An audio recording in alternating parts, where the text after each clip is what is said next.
Assalamualaikum warahmatullahi wabarakatuh. Ilahi anta maksudi waridul kamatlubi a'tini mahabbataka wa ma'rifataka. Ada satu pertanyaan, kenapa agama Islam cepat berkembang di Indonesia, khususnya dulu di tanah Jawa? Penyebabnya adalah karena agama nenek moyang kita dulu bernama agama Kapitayan memiliki konsep pemahaman yang sama dengan pemahaman agama Islam, yaitu laisa kamitslihi syai'un, bahwa Tuhan itu tidak bisa disamakan dengan makhluk dan Tuhan itu maha mendengar dan maha melihat. Laisa kamitslihi syai'un ada di dalam surat Asy-Syura. Kalau begitu, bisa jadi pemimpin agama Kapitayan nenek moyang kita dulu adalah seorang utusan Allah, Nabi Allah yang diutus di tanah Jawa tanpa menggunakan bahasa Arab. Kenapa tidak bahasa Arab? Karena setiap nabi, setiap rasul diutus sesuai dengan bahasa kaumnya dan mengakomodasi budaya-budaya lokal. Artinya syariat atau fikih itu tidak kaku, tidak saklek, bisa diterapkan sesuai zaman di setiap waktu dan setiap keadaan. Nah, ini dapat dicontohkan di tanah Jawa yang dulu oleh para wali songo, bahwa di Jawa ada acara sekatenan, yaitu budaya lokal yang dimasukkan nilai-nilai tauhid. Sekatenan itu adalah berasal dari syahadatain, 2 kalimat syahadat. Maka para nenek moyang zaman dulu bisa menerima agama dari wali songo. Ini artinya para wali telah menerapkan syariat Islam, nilai-nilai tauhid melalui jalan kebudayaan lokal. Ini ada cuplikan dari ceramah Profesor Dr. Kiai Haji Abdul Syakur Yasin MA. Semoga bermanfaat. Mari kita saksikan.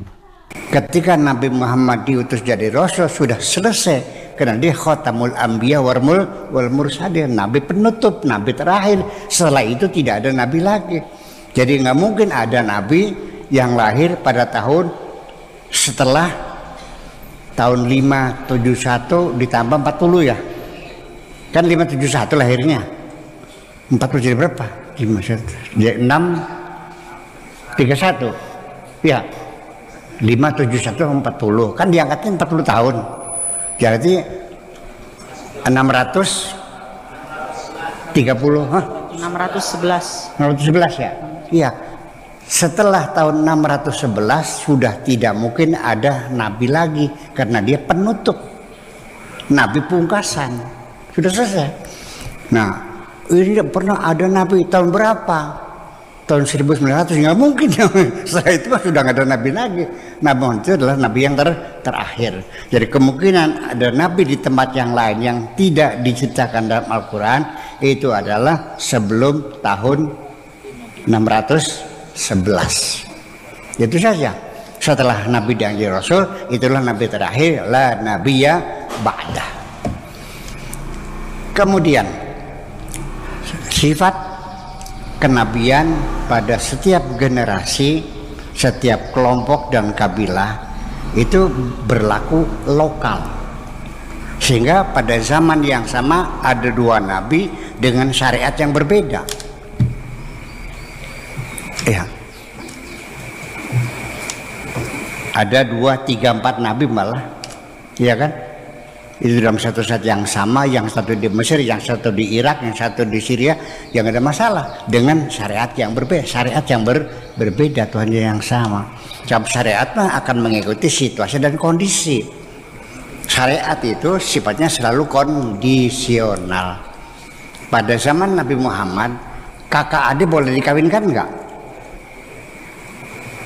Pada zaman Nabi Adam, kakak adik dikawinkan boleh enggak? Kenapa boleh? Sekarang boleh enggak? Ya sudah, ya kan begitu. Dulu pada zaman Nabi Muhammad perbudakan dilarang enggak? Sekarang boleh diteruskan enggak? Melawan hak asasi manusia, melawan dunia. Nah itu kan persoalannya. Jadi kalau namanya fikih itu sifatnya selalu kondisional. Iya, selalu sifatnya kondisional dan situasional. Dan fikih itu tidak lebih adalah dugaan-dugaan. Jadi kalau dugaan tidak pasti kebenarannya. Hanya dugaan kebenarannya lebih besar gitu aja pertanyaan, tapi pasti yang enggak. Itu. Jadi artinya bahwa Siddhartha Gautama tahun berapa? Coba dihitung, dilihat tahun berapa. Kalau sebelum Nabi Muhammad jadi Rasul ya mungkin. Tapi kalau sudah setelah Nabi Muhammad ya nggak mungkin dong. Karena Nabi Muhammad dengan Nabi yang lain Nabi bersifat regional, bersifat lokal. Kalau kenabian Nabi Muhammad itu bersifat universal. Wa ma arsalnaka illa rahmatan lil alamin, berlaku untuk seluruh umat manusia di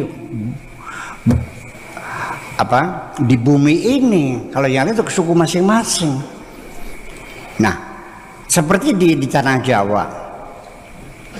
Kenapa di tanah Jawa ini, di Indonesia umumnya, kok agama Islam begitu cepat tersebar menjadi sampai sekarang menjadi mayoritas umat Islam, berbeda dengan di negara-negara yang lain?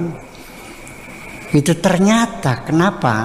Karena Tuhannya orang Jawa, orang Indonesia itu sama dengan Tuhannya umat Islam, yaitu Tuhan yang tidak bisa dilihat. Laisa kamitslihi syai'un, namanya agama kapitayang. Jadi bukan agama Hindu, Buddha dan sebagainya, bukan, tapi ya agamanya agama lokal kita ini namanya agama kapitayang. Tuhan itu tidak bisa diimajinasikan seperti apa dan tidak mungkin bisa dilihat Tuhan itu. Jadi sama dengan ketuhanan Islam. Jangan-jangan nabinya agama kapitayang orang Jawa, ya betul dia sebagai utusan Tuhan juga. Kok gak udah bahasa Arab, dia pakai bahasa Jawa dong. Nabi Muhammad kalau turunnya di Indramayu pakai bahasa apa? Ya sesuai bilugati qaumihi, dengan bahasa kaumnya. Kalau lahirnya di Tasikmalaya, dia pakai bahasa Sunda lah. Terus kalau di Indramayu nanti ada nadran enggak? Ya insya Allah ada. Ada mapaksir enggak? Ya ada. Nah itu artinya bahwa tetap mengakomodasi budaya lokal yang ada. Ibadah haji itu merupakan mengakomodir budaya lokal, karena ini menghasilkan uang, meningkatkan kesejahteraan. Makanya dirawat Ka'bah itu. Yang dihancurkan berhalanya, Ka'bahnya dirawat.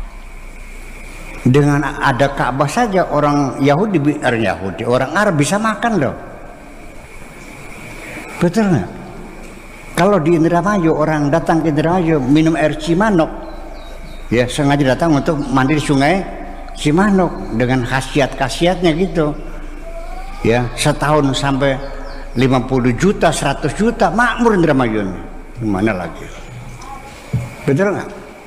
Tukang becaknya harus nggak? Kos-kosan harus nggak? Yang dagang rujak, yang dagang sarabi, semuanya kan.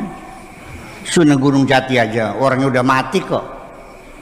Beliau almarhum almaghfurlah, ya Sunan Gunung Jati sudah meninggal kan, masih bisa ngasih makan orang puluhan ribu orang kok. Berapa ribu orang bisa makan di Gunung Jati nih, yang jual menyan, jual kembang, jual air, mimpin tahlil, betul nggak? Ojeknya, ya penginapannya, kos-kosannya dan sebagainya. Nah, kenapa kemakmuran?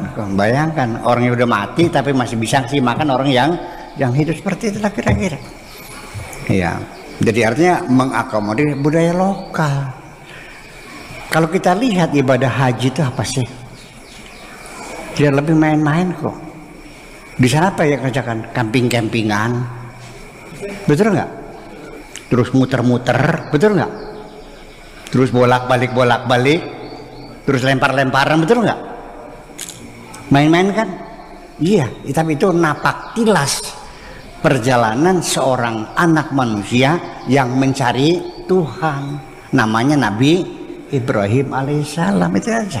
Itu seremoni semacam itu adalah untuk menekan, makanya falyabudu rabb hadzal bait alladzi at'amahum